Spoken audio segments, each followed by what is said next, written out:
সন্ধ্যায় ঢাকা ১৭ আসনের নির্বাচনী জনসভায় যোগ দেবেন বিএনপি চেয়ারম্যান তারেক রহমান। ভাসানটেক বিআরপি মাঠে আয়োজিত এ জনসভায় দুপুর থেকেই ছোট ছোট মিছিল নিয়ে আসতে থাকে নেতাকর্মীরা। আসেন জনসভায় সমাবেশ ঘিরে কয়েক স্তরের নিরাপত্তা ব্যবস্থা গ্রহণ করেছে আইন শৃঙ্খলা বাহিনী। সমাবেশ ঘিরে উৎসব মুখর পরিবেশ বিরাজ করছে আসনের বিএনপি নেতাকর্মীদের মাঝে। উনি এই জায়গায় এলাকার এমপি হবে, আমরা মনের বাসনা, আমরা মনের আশা পূর্ণ হবে। আমাদের শর্ত আসন থেকে তারেক রহমান দাঁড়াইছে। আমাদের এলাকা হলো বস্তি এলাকা, আমাদের নির্মল এলাকার সবচেয়ে বেশি ভাসানটেক থানার বস্তি বেশি। 15 চাই আমরা এমপি হয়, তাহলে সে আমাদের এই সব সমাধান হে ইনশাআল্লাহ। আল্লাহর কাছে আমরা এটাই প্রত্যাশা করি যেন হে আমাদের সব প্রয়োজন চাওয়া পাওয়া সে পূরণ করে। দর্শক, এই বিষয়ে বিস্তারিত জানাতে আমাদের সঙ্গে যুক্ত হচ্ছেন সহকর্মী বদরুল আলম শাওন। শাওন, নেতাকর্মীদের উপস্থিতি কেমন দেখছেন আমাদের জানাবেন। ধন্যবাদ। আপনি জানেন যে আজকে ভাসানটেক এলাকায় এই এলাকার যেহেতু সংসদ সদস্য প্রার্থী বিএনপি চেয়ারম্যান জনাব তারেক রহমান, সেই তার একটি সমাবেশ রয়েছে। এখানে সন্ধ্যা ৬টার সময় এই সমাবেশ অনুষ্ঠিত হবে।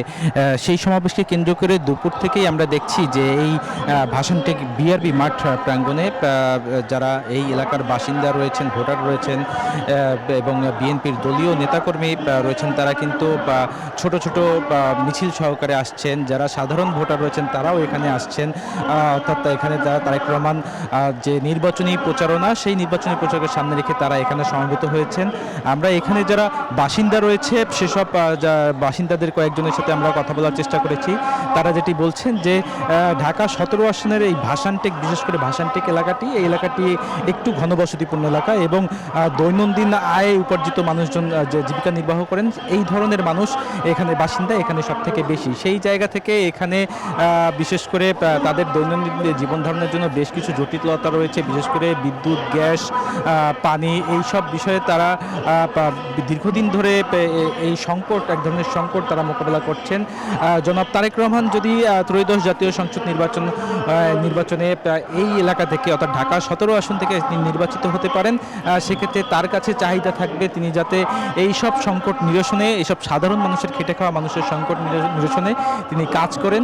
সেই প্রত্যাশার কথা জানিয়েছেন। এখানে যারা আসছেন এবং এসেছেন তারা তাদের সাথে কথা বলার পরে তারা সেই বিষয়টি জানিয়েছেন। পাশাপাশি আমরা দেখছি যে দলীয় নেতাকর্মীরাও এখানে কিন্তু স্বতঃস্ফূর্ত অংশগ্রহণ দেখা যাচ্ছে। যেহেতু সন্ধ্যা ৬টার সময় এই সমাবেশ শুরু হওয়ার কথা রয়েছে, সেহেতু এখনও লোকজন কিন্তু ধীরে ধীরে বিভিন্ন জায়গা থেকে, এই ভাসানটেকের বিভিন্ন ওয়ার্ড পর্যায় থেকে লোকজন এখানে আসছেন এবং তারা এই সমাবেশকে কেন্দ্র করে যে বলছেন যে এই তারেক রহমান বিশেষ করে আগামী ত্রয়োদশ জাতীয় সংসদ নির্বাচনকে কেন্দ্র করে তিনি যে প্রত্যাশার কথা জানিয়েছেন এবং জনসাধারণকে তিনি যে সুবিধা দেওয়ার কথা বলেছেন, বিশেষ করে কৃষি কার্ড এবং ফ্যামিলি কার্ড, এইগুলো যাতে তিনি তিনি যেটি দাবি করেছেন তিনি করবেন, সেটি যদি করেন সেক্ষেত্রে সেই প্রত্যাশা থাকবে এখানকার জনসাধারণের কাছে। এই কথা এখানকার মানুষজন বলছেন। তো এই ছিল এখন পর্যন্ত আমার কাছে সর্বশেষ সংবাদ। আমরা ফিরে যাব স্টুডিওতে। শাওন, ধন্যবাদ আপনাকে।